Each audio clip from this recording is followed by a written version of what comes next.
Assalamualaikum warahmatullahi wabarakatuh. Hello everyone. Perkenalkan, nama saya Anissa Gustriani, NIM 2111330010, Program Studi Manajemen Dakwah, Fakultas Usuluddin Adab dan Dakwah.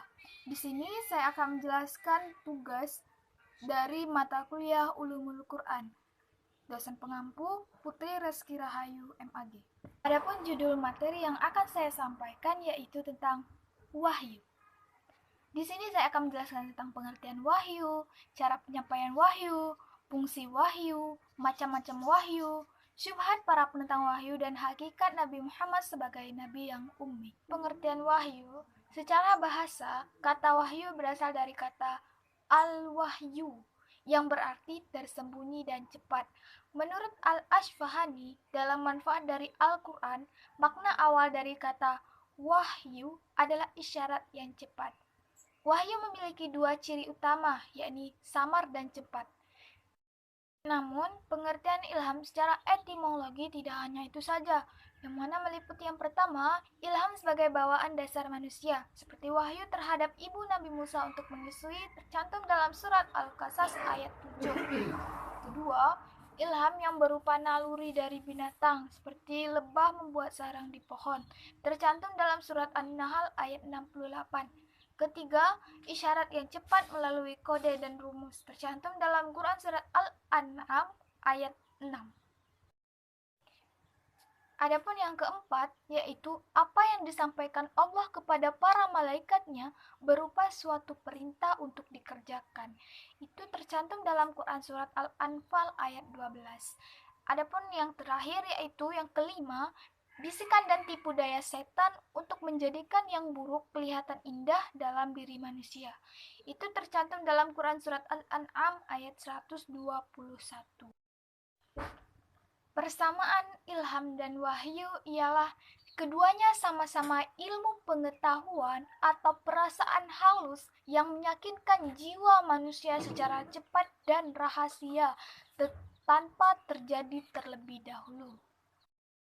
Adapun perbedaan wahyu dan ilham, yakni yang pertama, wahyu berisi ilmu pengetahuan, sedangkan ilham kadang-kadang berisi ilmu pengetahuan, kadang-kadang perasaan halus, kadang-kadang instinktif atau tabiat. Dua, wahyu disampaikan kepada para nabi, sedangkan ilham disampaikan kepada para manusia secara umum dan binatang. Ketiga, wahyu bagi yang menerimanya merasa yakin bahwa yang menyampaikan adalah Allah Subhanahu wa Ta'ala, sedangkan ilham tidak mengetahui siapa yang menyampaikan. Selanjutnya, cara penyampaian wahyu. Adapun penyampaian wahyu yang pertama yaitu penyampaian wahyu pada malaikat. Banyak terdapat dalam Quran surat yang menjelaskan tentang penyampaian wahyu pada malaikat. Salah satunya itu dalam Quran surat Al-Baqarah ayat 30, yang mana bunyinya, ingatlah ketika Tuhanmu berfirman kepada para malaikat, sesungguhnya aku hendak menjadikan seorang khalifah di muka bumi. Mereka berkata, mengapa engkau hendak menjadikan khalifah di bumi itu? Orang yang akan membuat kerusakan padanya dan menampakkan darah, padahal kami senantiasa bertasbih dengan memuji engkau dan mensucikan engkau. Tuhan berfirman, sesungguhnya aku mengetahui apa yang tidak kamu ketahui. Quran surat Al-Baqarah ayat 30. Adapun penyampaian wahyu kepada Rasul yang pertama, mimpi yang benar dalam tidur. Dari Aisyah radhiyallahu anhu, dia berkata, sesungguhnya apa yang mula terjadi pada Rasulullah SAW adalah mimpi yang benar di waktu tidur.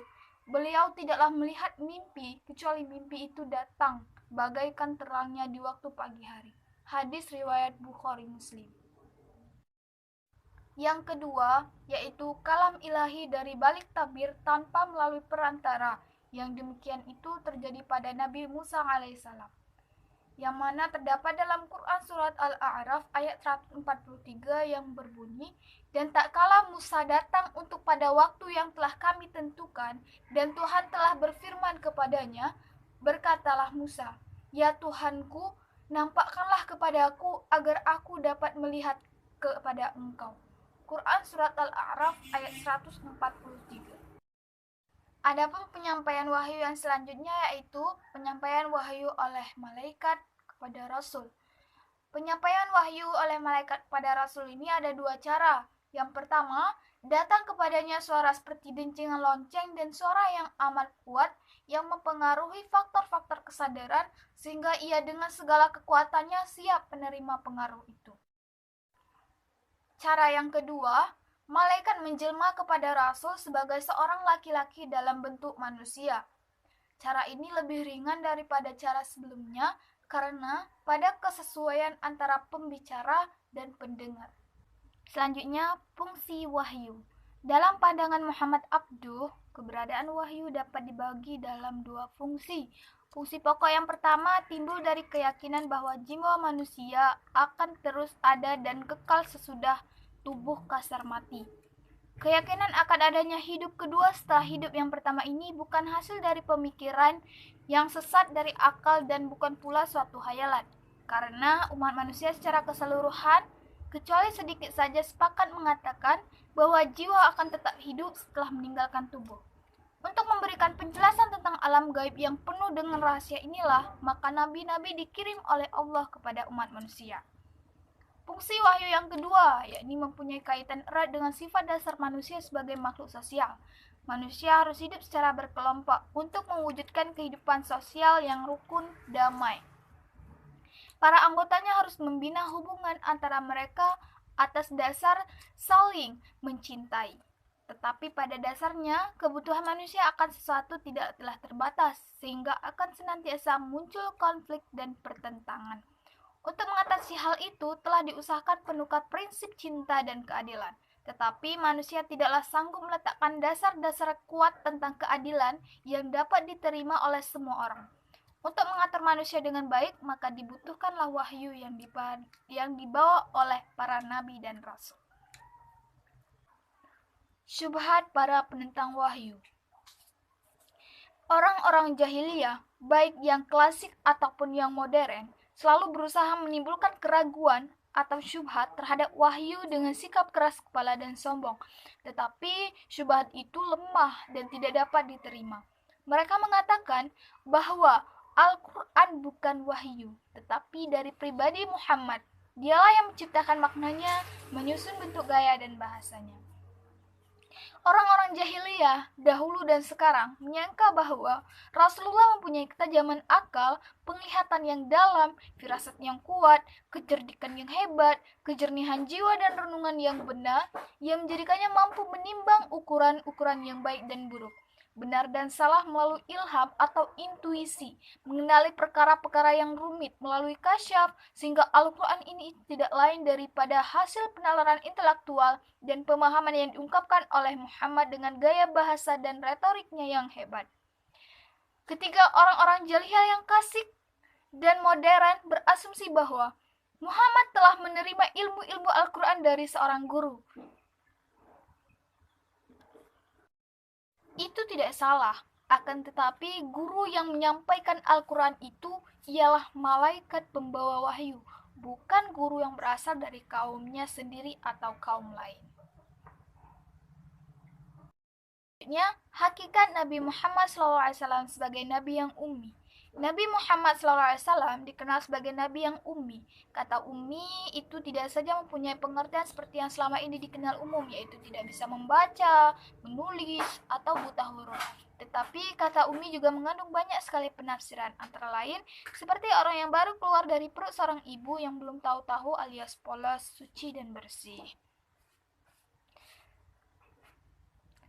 Apa yang bisa kita maknai dari kata ummian Nabi di sini adalah pentingnya kita menciptakan perasaan yang secara sadar bahwa kita belum tahu apa-apa atau belum tahu seluruhnya, membebaskan diri dari opini atau keyakinan yang membatasi langkah, menahan diri jangan sampai otak kita dipenuhi penilaian.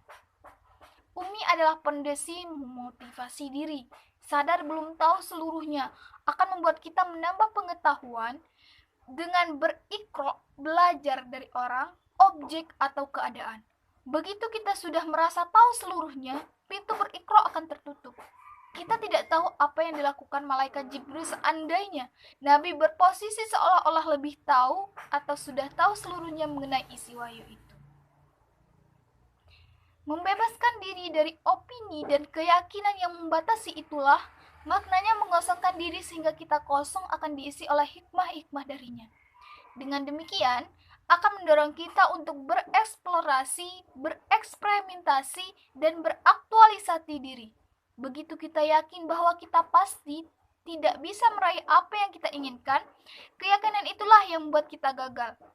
Semua pakar pendidikan sepakat bahwa manusia yang paling kreatif adalah bayi yang tidak punya opini dan keyakinan apa-apa atau ummi. Ya, baiklah, itulah materi yang dapat saya sampaikan. Terima kasih telah menonton. Sampai jumpa. Assalamualaikum.